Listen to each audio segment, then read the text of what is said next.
Andy, thank you for joining us today on Cross Currents. Thanks for having me. So you're in Tennessee now? Yes, in Nashville. But you originally grew up in Texas? I did, all the way through high school, but then I came to Nashville for college, and I've been here ever since. Oh, nice. How was that time for you? Oh, I love Texas. It was in Austin, Texas, so it was a great city to grow up in. I'm a big fan, but I'm also a fan of Nashville, so I think I'll probably stay here. How did you start out with music? Started playing piano at a 3 years old, and played till I was about 12, and then stopped playing music. I was very into basketball. At some point in high school, I got a guitar and started writing songs and fell back in love with music and started loving songwriting. And that's what kind of drew me to Nashville to go to college. And I just wanted to be a songwriter for other people. I just respected a lot of the Nashville songwriters. So I kind of want to be in that environment. Did you grow up in a Christian home? I did. It was a great home to grow up in. I grew up in the church. Yeah, it was a very supportive home for growing spiritually. I'm pretty grateful about that. And then like anybody, you take some things from the faith of your childhood, and some of them you replace or grow out of.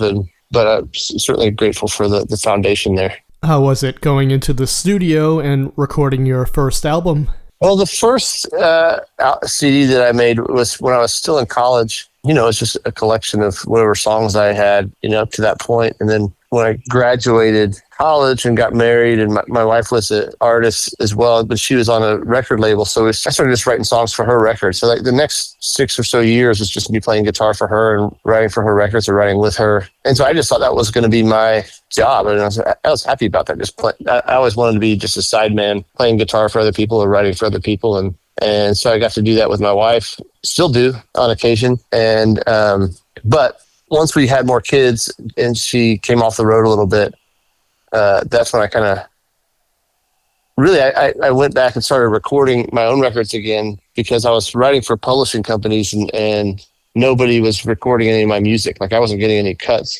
And I was like, I think maybe people would want to record my music if they felt like they heard it on an independent record. So I was kind of making a record feeling like I was pretending to be an artist so I could trick people into hearing the songs, and then maybe a legitimate artist would actually record them. And then in the process of that, I started playing more of my own shows again, and then realized, I actually like that. And so I never kind of saw myself as a recording artist, but then fast forward, I guess I've done a number of albums and I travel and play shows for a living. But I still kind of think of myself as a sideman, for better and worse. And for our listeners, your wife is Jill Phillips. I remember being introduced to her album House of Grief a few years ago, and that was a big comfort when my wife and I were going through the loss of our baby daughter. The whole album gives comfort for those who are grieving, and it shows to be with the person who is grieving and not give trite sayings, but walk with them in their grief journey.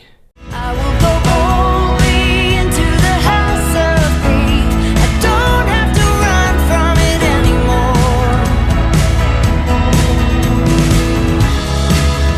I wouldn't dare to tell you there's a reason for your loss, but I know how much it costs. There's no way I could know.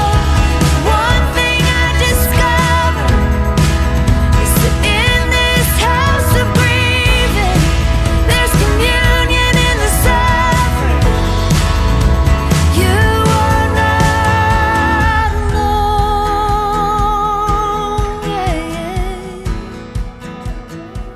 Well, I'm sorry for what you went through. I agree. I think it's such a great record from Jill, and it's certainly not totally different than the kind of record that we would have written 25 years ago, but it's certainly born out of life experience. And like that particular song that she wrote, I always like the bridge of that song that says, I wouldn't dare to tell you there's a reason for your loss, or I know how much it costs. There's no way I could know. And to me, that's like those are always the kind of words that were helpful for us in our own grief. Part of getting older and having different experiences in life is, I guess when we were younger, we would want to say something to try to make it better, and then realize there's nothing we can say to make it better. We'll just try to be here with you in it. And I think Jill's really good at that with her music. With your music, I enjoy how you often blend humor with deep reflection on songs such as Holy Flakes, Is It Real? And I was wondering on the song Is It Real? Was that where it talks about communion and the Eucharist? Like, is it real? Was that something you ever struggled with? Just a symbol, or is it the real presence of Christ? Now I walk up front and kneel down. Every Sunday morning I'm in town. It might be out of habit now, it's really hard to tell. But I bring the doubts that haunt my mind, the questions in these songs I write. And somehow in the bread and wine I think I feel you there. Is it real? Is it real? I like thinking about that song as an example of the benefits of trying to steep myself in song structure. I love song structure, and it's kind of like that song started just trying to make my daughter laugh by saying, from the very beginning, I was just like, there's a man who looks like Donald Trump in front of me in the communion line. And I was just trying to make her laugh. And this, by the way, was like way before Donald Trump was ever president the first time. I was like, why did I say he's in front of me in the communion line? Obviously, that's not true. I was just trying to make up something funny. But then I was like, once I had this little verse to try to make my daughter laugh, I was like, okay, well, I can trust the song structure and trust that maybe there's something in here that I can follow. So I kind of followed the thread of the communion line, and that took me to a real story about when I had my first communion. Yeah, I grew up in the Catholic Church, so having the question of like, oh, is this really the body and blood, or is it just a symbol? That's always. I wouldn't say that's something that I like. That question of is it real is something that I wrestle with, not even because I've come to any grand conclusions about it. I'm just kind of grateful for it, whatever it is, and to pretend like I understand 100% what it is. I think if I wouldn't be able to. So I'm just okay with the mystery of it and just kind of living in that. But yeah, the song it just took on a life of its own.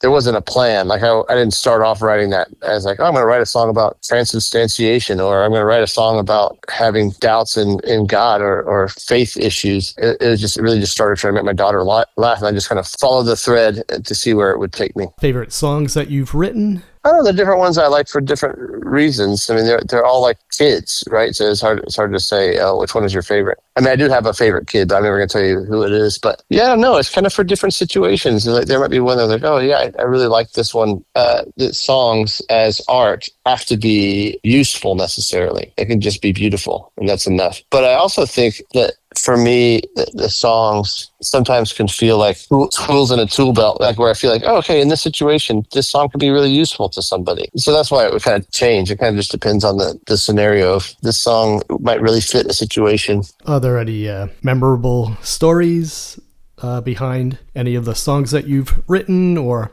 how they've been received once they were released? I guess one that comes to mind is a similar kind of thing where I was just kind of following the thread. There's a song on my first record after I really started making records again, and it's called The Secret. 'Cause the truth was like a double-edged sword in someone else's hands. He knew his friends would listen, but he never thought that they could understand.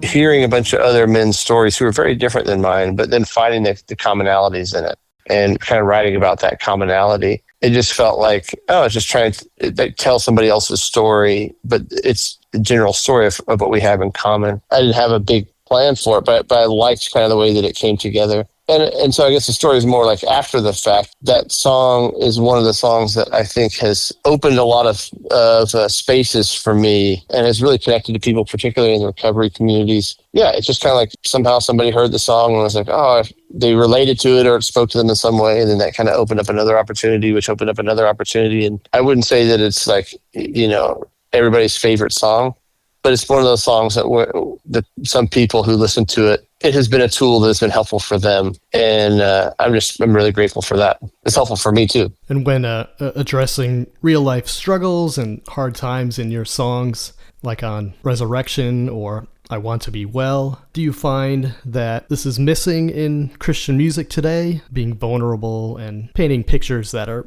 like everything doesn't always work out the way we want it to. Sometimes it's like Lazarus, you come to roll the stone away and watch him walk back out alive. Sometimes it's like my good friend Paul, breathless on the interstate, mother weeping at his side. Either way, it's something I will never understand, but I trust enough to take you at your word. So I believe, though it's hard sometimes,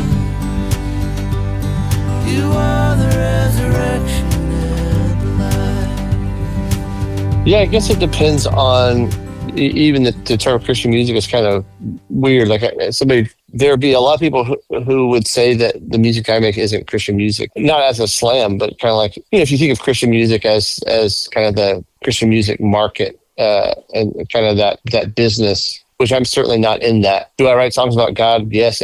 Am I Christian? Yes. I think there are a lot of people who are Christians or who have a faith perspective and weave that into their songs. There can be some of the stories that aren't necessarily safe for the whole family. I think there's a lot of that out there. I don't know that there's a lot of that out there in like what I would call like the Christian music market, whether that's radio or rather than being like down on it. I was kind of like, I don't know that that's what it's for. I think, people who are listening to that market maybe don't want to hear that stuff right then. So, and people who want to hear it will seek it out and find it. But I do certainly wish there was more in that market, more room for those kinds of stories to be told when people are thinking about what's going to sell the best or what's going to make somebody feel the most comfortable listening to on the radio. Those songs are probably never going to be on the top of the list. And can you tell us a little bit about your upcoming release, Winning Streak? I used to make records like every other year, and then it kind of stalled out in 2017, 2018. I mean, that's my last record came out then. But it wasn't because I wasn't writing songs. I was traveling a lot. I was writing a bunch of songs, and I just was busy and not recording. And then by the time, like 2020, 2021, I was like, I should probably start working on a record. And then I kept dragging my feet. And then by the time I kind of looked at all the songs that I had, I was like, I don't know. There's so many songs that I want to put out there, but I'm having a hard time narrowing it down, what I want to do. And finally, I just made myself do it. So I finished recording this last year, at the end of last year. I think it's 12 or 13 songs, but it's like kind of like any record that I've done. It's just a snapshot of what life has been like, because the songs are all in some ways a reflection of my life and what's going on in that season of my life. So I'm just excited for it to come out. It comes out June 6th. I've released a few singles from it already. I kind of had it available to my Patreon community since last November, I think, or October, but it'll be available for everybody's streaming services in June. And it's just kind of, people have heard my other records. It's kind of more of the same. It's just like, it's probably not for everybody, but it's just kind of life through my eyes, which is kind of all that I can write it from. So listeners can interact and support you right now through Patreon? Yeah, Patreon. I've loved being on Patreon because it's a great way. I mean, basically for me, especially now that time when I wasn't recording a record, I was like, well, all these songs are here. They wanted to give them a place to live, because there'd be a lot of songs I would write with other artists as well that I wouldn't record. I kind of hesitated doing Patreon because I was like, I don't think I can record new music all the time for Patreon. But then I realized if I just, whenever I write a song, whether it's like for myself or for somebody else, I just record a video, like a YouTube video of it, and then I post it for Patreon listeners to hear. So they've been getting all the songs I've been writing for the last 5 or so years, and then plus some older ones I never released. So there's like over 100 songs in there probably at this point. And then we have like these happy hour things once a month where we do like a Zoom thing. But it's been fun to interact with people, but also it really helped me in the making of this record. It made it to where it could sustain me enough to where I could actually make the record and put it out into the world. So I'm just really grateful for those supporters. I saw that you were a part of Andrew Peterson's live re-recording of the Rich Mullins songs from his album A Liturgy, A Legacy, and A Ragamuffin Band. How was that time? Well, that was, that's a live recording from a show we did. I don't remember when it was, but maybe before COVID, maybe 2018 or something like that. The idea was to recreate that record that we all love so much. like note for note recreate it and play it at the Ryman. And so the first half was kind of like everybody did other covers from outside of that record. I can't remember what I might have done, Hard to Get, or I can't remember what song I did. We just, all these people came out and we played through Liturgy, Legacy, and Ragamuffin Band, like literally note for note. So what that looked like, it was a lot of work for people like Ben Shive, who kind of did the head of the whole thing. It was like, as an acoustic player, it would be like, okay, I'm going to listen to the right side where, it could have been Billy Crockett or Jimmy A playing a guitar part, and then pan to the left side is a different guitar part. So I would tell, like Andy was saying, like, okay, you take the one on the left side, I'll take the one on the right. And you're just like focusing in on, specific runs, specific things they were playing so that we could like recreate it exactly the way that it was recorded. And everybody did that with their instruments, kind of like listening through and just playing your part. And it was probably, we did all that work for one night of live music. And it was probably the most fun live music experience that I was ever a part of. It was just because you just feel like you're a small part of something that's like way bigger than you are. And people in the audience were singing along. And it was a magical night. I'm so glad they got a good recording of it. And I think they're still doing the Kickstarter right now where you can buy the vinyl for it. But I'm just so excited for it to be out there because it was just a special night of music. Oh, that's amazing. Wow, can't wait to hear that. Thank you so much for coming on the show today, Andy. Thanks for taking the time and thanks for the interest in the music. When